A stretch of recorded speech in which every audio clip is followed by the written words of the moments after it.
In this week's Parshat, we deal with the whole idea of leprosy. And the story that came to mind was Naaman. We're all very familiar with the story. So I just went back over the story and just read through, clicked off one piece at a time to see if I can find some jewels there. And boy, did I ever find some jewels. Okay, now what do I mean by this is I call this Naaman a pattern for 21st century redemption. It fits so perfectly what we have observed in the last decade. It's beautiful. In some ways, it's almost prophetic. Okay, so if you mind, let me share this with you for a little bit.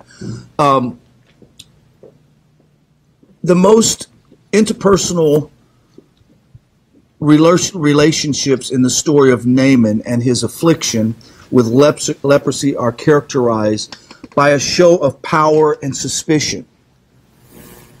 That statement tells me right away there's something that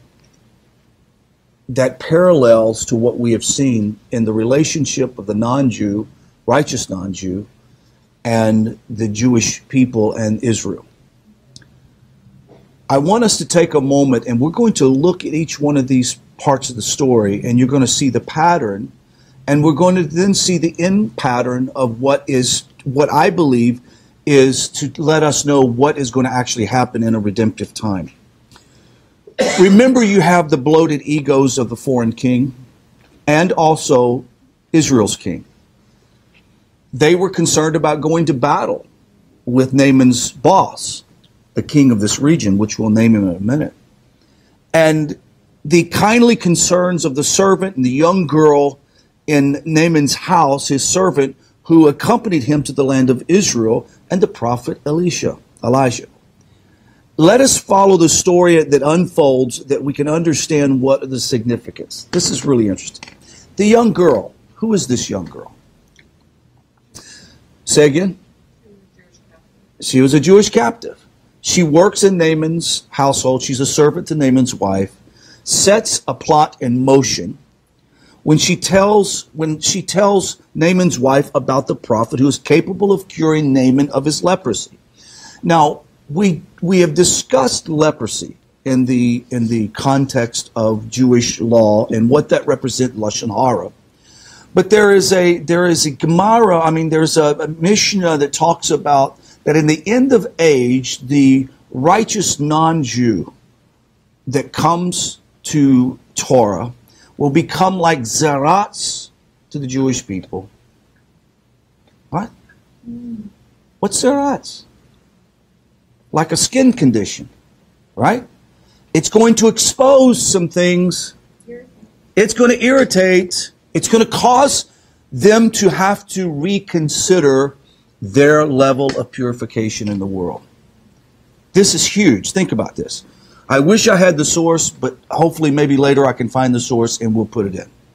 But the idea is that the Gentile nations that come to Torah will become like skin tzarats to the Jewish people. Well, lo and behold, who has tzarats in the story? Naaman. He's not a Jew. He's a Gentile. And as a matter of fact, he's a prominent Gentile, a general in the army of an opposing army to Israel. So when he wants to come see Elisha, Israel doesn't look at him in favor and go, oh, great, let's welcome in him. He wants to be a righteous non-Jew. As a matter of fact, Naaman reports to his master, the king of Amram, the rumor that was received in his ears, and later, instead of consulting the king of Israel and asked him if there were any substance to the rumor, sends him an aggressive letter by the way of Naaman.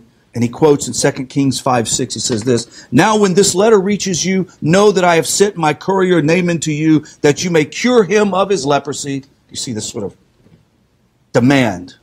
Sound like something Palestinians, the Sudanians would do to Israel, right? "I'm going to demand you to heal my servant." The king of Aram takes the trouble of informing the king of Israel that Naaman is the courier in order to establish a precise domestic foreign hierarchy. The letter is harshly phrased in order not to request, and notes that Naaman has already set out on his way and will arrive without further advance warning. Nevertheless, the king of Israel is expected to carry out the order forthwith. So, what we cannot ignore is the very fact, the reason why this has become such a troubling situation, the tide of righteous non-Jews coming to Judaism, is it's troubling to the hierarchy of Israel. It's troubling to those in the place of power and authority. Why? Because we represent nations that have tried to destroy Israel. We, for America, we are the melting pot of Germans and Irish and Catholic and Methodist, and we're of all these people, and none of us, at least until just recently, really tried to endear ourselves to the Jewish people. The church, Christianity, is making a marked effort to do that. But then yet there's a fear that this is just a ruse to evangelize or to missionize them. I understand that, so do all of us in this class. But in reality, not every Christian is trying to missionize Jews. But at the same time, the problem comes with the barrier that is produced, that is presented and introduced to the righteous non-Jew who is left of Avodah, who've taken on the Sheva Mitzvot and want to draw close to Israel. They have this whole problem with what the hierarchy of the nations has presented to Judaism. And so we see this. Even though Naaman himself was not hostile, he was just going to try to get this leprosy taken care of. It says that when the king of Israel got the letter, it says he rent his clothes and cried, "Am I God to deal with death and give life, that this fellow writes to me to cure a man of leprosy?" Just see for yourself that he is seeking a pretext against me. Does this sound familiar? It's exactly what the Jewish people have been saying about the righteous of the nations that want to come to synagogue and to Torah, to study Torah. Nah, they're here to missionize us. As a matter of fact, Rabbi Yachobian from Torah B'Chesed said just a couple of weeks ago that when we first went over there and I spoke, he said it made him quite nervous because he's like, not sure that I want non-Jews to come to my synagogue because it's just too much trouble. What's the pretext? Are they trying to invade, to dissolve or to water down our culture and our traditions?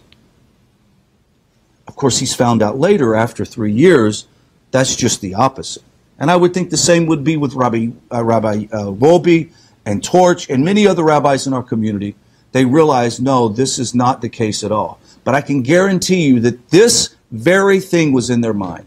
Am I God to try to fix every non-Jew in the world? I've had Chabad rabbis tell me, I'm too busy trying to get Jews to be good Jews. I don't have time to mess with the goyim. You know what? I understand that. I do understand that. But this is almost a prophetic message straight from the story of the text of the Kings, in which the king of Israel says, who am I? I'm not God. I can't save everybody. And that's true. But the only problem is this, is that the Jews have been given fiduciary responsibility to be priests of the nations. It's not my responsibility. It's not yours. It's their responsibility. And until they realize that that's their responsibility, their response is going to be just like the king and just like Elisha. Did Elisha go out and greet him and give him a big hug? No, what did he do? He stayed in his house and sent out a messenger. He didn't even go greet the guy. And then when he told him, what does he tell him? Go dip 7 times in the Jordan, which was a muddy mess. How did you feel the first time that a rabbi told you, do 7 and go to heaven? You felt like you were dipping in mud because you just left some religious construct that you figured you were getting ready to embrace the glory of Hashem and the Torah, and they said, just do 7 and go to heaven. It's like you had to hold your breath just to try to conceive what that even means. But yet Naaman did what he was told to do. And this is what's powerful. The reason why that we know that Naaman had a revelation and an understanding and was taught by the servant of Elisha is what happens after this. Now, let's see this. This is an extreme reaction of the king of Israel, a frightened, suspicious person. He rends his clothes, and marks of mourning refers to the king of Amram as, in hostile, hateful terms, he called him this fellow. The righteous non-Jew has had to deal over the past 2 decades with a lot of passive-aggressive attitude from the Jewish world. That's changing, okay? It's changing dramatically now. But this is part of the process, okay? This is not negative. I'm not speaking negatively toward the Jewish world for that. I understand it. Just like the king of Israel, he thought, this king has a pretext to invade us. What he was thinking, I'll send my general over, and then when he gets lost or he doesn't get healed, it'll be a pretext to go to war. Remember, in the back of the national conscience of the Jewish people is there's always a pretext to what the Goyim are doing. I understand that. I get it. But things are changing. It could well be that the king of Israel understood correctly the actions taken by king of Amram, for the young girl had told of the prophet in Samaria, 2 Kings 5:3, and had not mentioned the king of Israel. Perhaps the king of Amram is taking advantage of the situation in order to participate in a diplomatic incident in which the people of Israel could pay the price for their failings. Right now, there are those within the Hebrew roots and Christian movement that are taking advantage of this open door that's starting to open to the righteous non-Jew, and they do have a pretext. They have a pretext to bastardize Judaism. And we need to make it clear as the righteous non-Jew that we're not going to stand for that, and we're going to expose that. At the same time, there are those people in those communities that truly are seekers. They are really seeking and want to know. And that's why we have to, and NETIV has to be a beacon of light to them and let them know that we're here. He turns directly not to Naaman, but to king of Israel, and says, why have you rent your clothes? Let him come to me. And this is Elisha. Let him come to me, and he will learn that there is a prophet in Israel. 2 Kings 5:8. Elisha's objective is clear: to show the commander of Amram's army that in Israel, the spiritual reality is different from that which was previously encountered. Thank God for Rabbi Avraham ben Yaakov. Thank God for Rabbi Wobi. And thank God for many of the great teachers of Torah in our country that have seen this and realized that there's a spiritual shift, who are saying, let them come to me. They're going to see that there's something spiritually different. It's already happening today. Naaman rides up to the prophet's house, and with his horses and chariots, the symbols of might and power and of his status, but to his astonishment, he is disappointed because Elisha doesn't even come outside of the house to greet him. Instead, Elisha sends a messenger who relays to Naaman instructions accompanied by the promise of the prophet, go and bathe 7 times in the Jordan, and your flesh will be restored, and you shall be clean. The Nevi'im, the prophets, talk about a time when the people of the nations will come and say that we have inherited lies from our fathers, that we need to be cleansed of the imperfections and the impurities that keep us from God. What was Tzeratz about?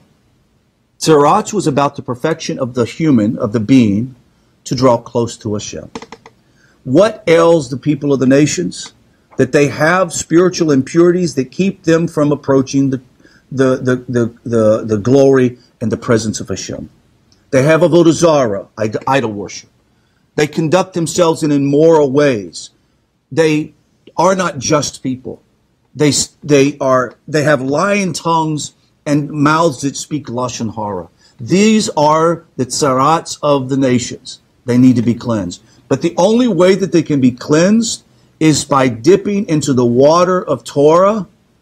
And for us, the 7 mitzvahs that are required will cleanse them all. Isn't that beautiful? They will cleanse every human being. And it's not that hard. Every human being has the opportunity to be a tzaddik. I had this great conversation with a wonderful guy from New Orleans who's in the process of conversion and actually kind of thinking about what he's going to do, whether he wants to stay B'nai Noach or convert. But we were talking about the idea from Rabbi Nachman of Brislov and also the Ramchal, Rabbi Moshe Chaim Luzzatto, who talks about that every person has the ability to become a tzaddik. And he's like, well, I don't, how is that?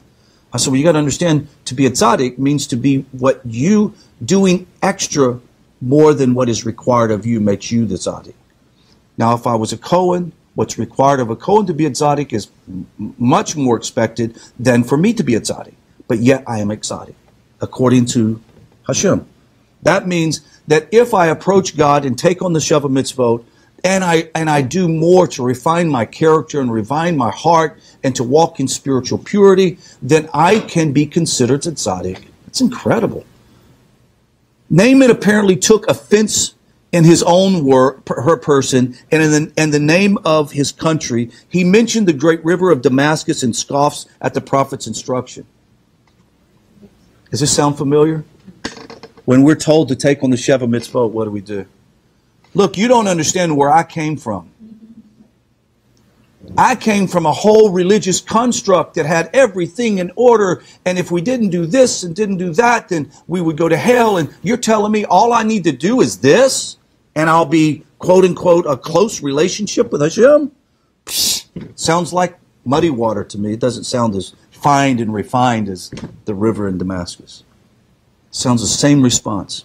Later, Naaman gives in to the implore of the goodly servants, and his great surprise, he is completely cured by the water in the river. Henceforth, he becomes confirmed admirer of the prophet. Now, this is what is amazing. His entire tone changes. Returning with his entire entourage with him, and he returns to the man of God. He stood before him and exclaimed, "Now I know there is no God, but in the whole world except in Israel. So please accept my gifts." So he wanted to give gifts to Elisha. Now I'm going to say something that's going to be hard. Gosh, I hope my Jewish friends don't take this wrong. There will be people in the Jewish community that want to take advantage of non-Jews to take their money. And they want to take their money in guise of giving you great gifts of education. Torah should not be charged for. Now, mind you, there is nothing wrong with giving to a tzaddik that teaches you, okay? That's not what we're saying. And we're not saying that a rabbi that gives his time in a community should not be remunerated and paid for. That's not what I'm saying. What I'm saying is if anybody comes to offer you some grand deal for a grand amount of money, start looking the other way, because Elisha did not do that. Now, a servant kind of wanted to get into the little deal, but what happened to a servant? He got leprosy, which I find it interesting that in essence, his servant, in taking money for giving him the basic laws of Torah to the non-Jew, that's powerful. I'll let them figure that out.